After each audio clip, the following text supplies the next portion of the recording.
Hey, what's up guys, my name is Matt. Today I want to do a video talking about my top 5 favorite sneakers I picked up this year. Let's get right into the video. So I know most people do a top 10 on these things, but in all honesty, like, I go through a lot of shoes, like a lot. I pick up some shoes and I sell them in case of like the off-white Volks. Pick those up, flip them. And honestly, there didn't feel like there's too many shoes I picked up this year that I really like keeping around too much. And honestly, my style definitely changed a lot. I wanted more unique, high quality sneakers rather than just like a bunch of Nikes or a bunch of Adidas or just a bunch of hype shoes for me personally. And that was something that I took more heart in, so you definitely see that throughout this lineup, even though there is one of those brands of Nike or Adidas in my top 5. But all these shoes I picked up this year at some point in time and have made this list because I wear the living shit out of my shoes. So getting right into my actual honorable mention, so number 6 is the Saint Laurent SL2. I made a video about these a few months ago and I picked these up during the summer years. These are probably one of my most worn low top sneakers. I've worn these a ton.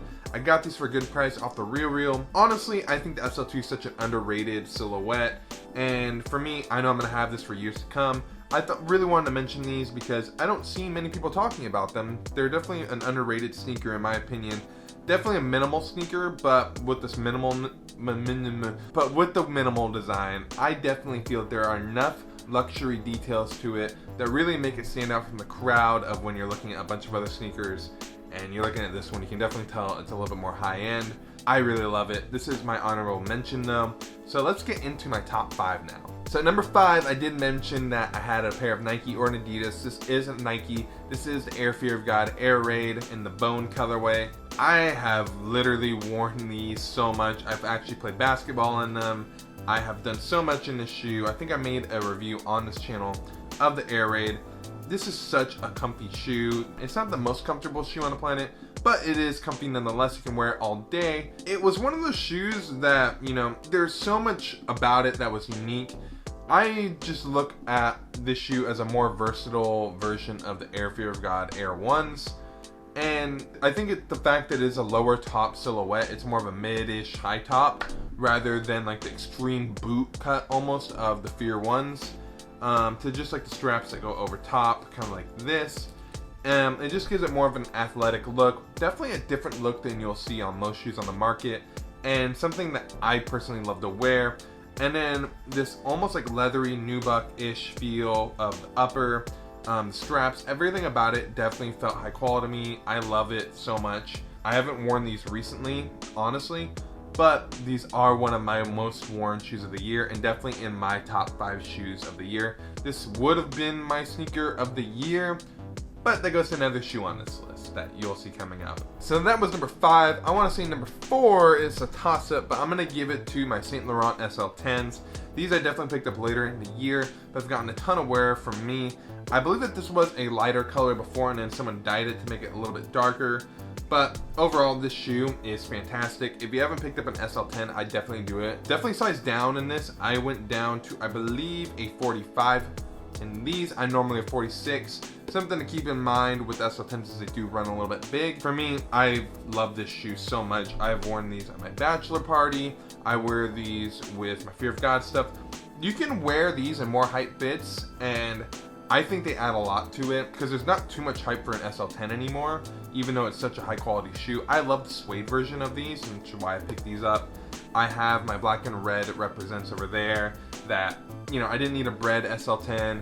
I didn't really need a black and white SL10 because I also have a pair of represents for that. So the brown ones, I really like. They remind me of the Travis Scotts, which is why I picked them up, but they're definitely way higher quality than them, and you don't have to risk someone being like, those are Travis Scotts, because in reality there's just so many of them, and at this point you should probably just buy Travis Scotts versus the real ones, just because of the fact that it's so hard to tell nowadays. There's very minimal differences.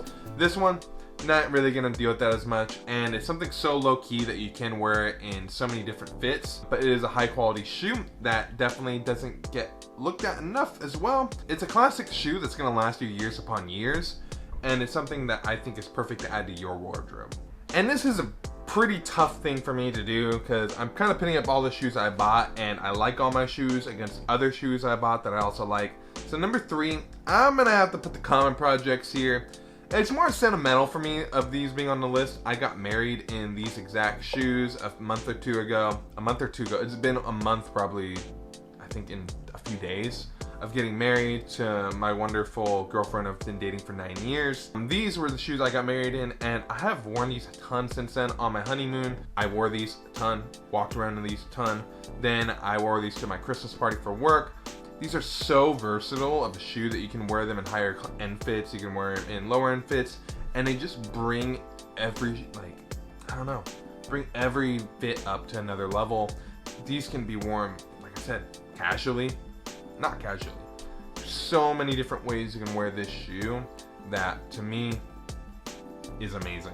Quality on these, I definitely don't think that these are worth the price I paid. I basically paid a little bit under retail for these. I think the Goodman brand ones look similar quality, similar look. Probably would have picked them up over these, but these have done me well over the past month of owning these. First time I wore them was on my wedding day, and then I've worn them a lot since, and there's only been a few shoes I've competed with it, which are my number 1 and my number 2. So getting into my number 2 on my list, which has come as no surprise if you've kept up this channel and you hear me obsess about this brand over and over and over and over and over and over and over and over and over and over. It's Ami. Ami sneakers to me are arguably, I think, my favorite right now. They are such high quality. I got these for such a good price that these have instantly become some of my favorite shoes. They are a take on more classic sneakers, so kind of like your Reeboks, your New Balances, kind of stuff like that. One of my friends calls them my New Balances, but these to me are so high quality. They feature so many different things, so something like a Common Project is a little bit more common of a shoe like that. It doesn't feature a Margam sole, it has an FE sole on it that is different. It's like this crepe look. It gives it such more of a vintage look in my opinion. These black ones I have right here are, I think, my most worn since I picked them up. Out of all of them, I think the gray pair are definitely more dad vibes, and I wear it more when I just want comfort and, just want to try some different stuff out. Picked those up for like under $50. I picked up my white pair. That was the first shoe I picked up for, I think, right under $100, and I picked these up for around $60, $70. And for the price, everything I paid, the price, how much I've worn them, the quality, this is my most worth it sneaker of the year for sure. I've mentioned a video to stop talking about Ami as much because it's definitely more of an underground brand, but for me, dude, this shoe is so underrated. So yeah, find another sneaker YouTuber that's talking about Ami like this. I haven't seen one, and I don't know why. The quality, the look of it, everything about it is amazing. People want to talk about Common Projects all the time because they're popular. This isn't popular, but in my opinion, is so much better for me. It is a little bit more sporty than a Common Projects. So even looking at my number 2 and number 3 side by side, you can definitely see that they're a different silhouette completely. But for me, the sportier look of this one definitely edges into how I like to wear my clothing and my fits in general, rather than Common Projects. But this one still has its place. This one I just like a little bit more than it. That's why it's at number 2, not at number 3 like the Common Projects. And at number 1, which if you saw my video from Tuesday, it'd be zero surprise to you. My number 1, my sneaker of the year, is the Fear of God skate mids. This is my sneaker of the year. This is my favorite pickup of the year. I picked these up for a steal price, and it was after I said I wouldn't pick up anything else.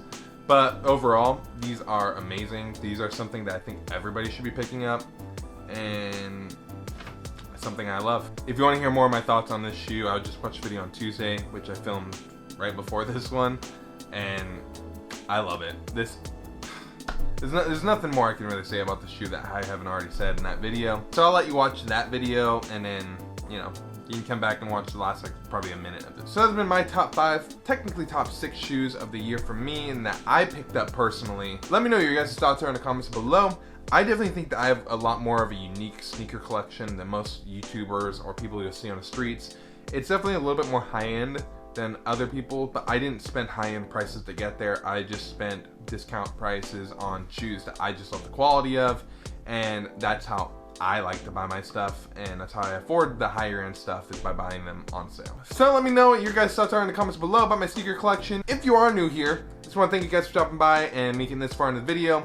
Definitely appreciate it, and if you made this far anyways, you should probably click that subscribe button down below. It really helps out a small YouTuber like myself. If you want to see more videos like this coming into 2020, perfect time to up your style game, and I will help you as much as I can along the ways with any sizing, tips, tricks, anything that I have, giving it to you guys. Except my fear of gods, I'll just give you advice and kind of all my other shoes and clothing. I'll just give you the advice on what to buy. I'll give you that. But anyways, thank you guys for stopping by the video. Please like, comment, and subscribe, and I'll see you in the next video.